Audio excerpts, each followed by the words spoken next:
France में राष्ट्रव्यापी विरोध प्रदर्शन, जानिए जनता के गुस्से के पीछे की वजहें। नई दिल्ली। फ्रांस एक बार फिर बड़े पैमाने पर हो रहे विरोध प्रदर्शनों की चपेट में है। राजधानी पेरिस समेत देश के 150 से ज्यादा शहरों में जनता सड़कों पर उतर आई है। ब्लॉक एवरीथिंग नाम से चल रहे इस आंदोलन के तहत प्रदर्शनकारियों ने राजमार्गों, रेलवे और स्कूलों को अवरुद्ध कर दिया है, जिससे सामान्य जनजीवन अस्त व्यस्त हो गया है। कई जगहों पर आगजनी और पुलिस के साथ झड़प की खबरें भी सामने आई हैं। विरोध के मुख्य कारण। विशेषज्ञों और मीडिया रिपोर्टों के अनुसार इस व्यापक जन आक्रोश के पीछे कई प्रमुख कारण हैं। राष्ट्रपति मैक्रों की नीतियां। प्रदर्शनकारियों का एक बड़ा वर्ग राष्ट्रपति इमैनुअल मैक्रों की नीतियों को आम लोगों के हितों के खिलाफ और अमीर वर्गों को फायदा पहुंचाने वाला मानता है। लंबे समय से चले आ रहे असंतोष के कारण सरकार पर जनता का विश्वास घटा है। बजट में कटौती और आर्थिक संकट। सरकार द्वारा खर्चों और कल्याणकारी योजनाओं में की गई कटौती से आम जनता, विशेषकर मध्यम और श्रमिक वर्ग पर आर्थिक दबाव बढ़ा है। बढ़ती महंगाई, बेरोजगारी और सामाजिक असुरक्षा जैसे मुद्दों को लेकर भी लोगों में भारी गुस्सा है। पेंशन सुधार। सरकार द्वारा लाए गए पेंशन सुधार कानून का भी देशव्यापी विरोध हो रहा है। इस सुधार के तहत सेवानिवृत्ति की आयु बढ़ा दी गई है, जिसे कई लोग अपने हितों पर कुठाराघात के रूप में देखते हैं। नए प्रधानमंत्री की नियुक्ति।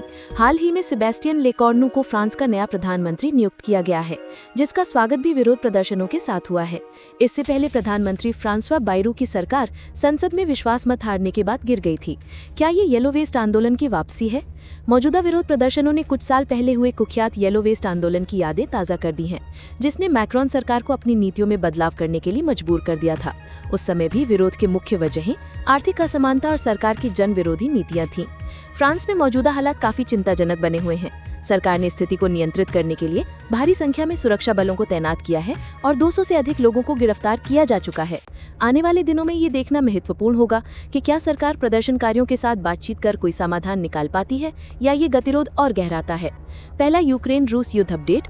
पूर्वी यूक्रेन के कुछ हिस्सों में रूसी सेना द्वारा हमले तेज कर दिए गए हैं। उधर यूक्रेन को पश्चिमी देशों से लंबी दूरी के हथियारों की नई खेप मिली है, जिससे युद्ध की तीव्रता बढ़ने की आशंका है।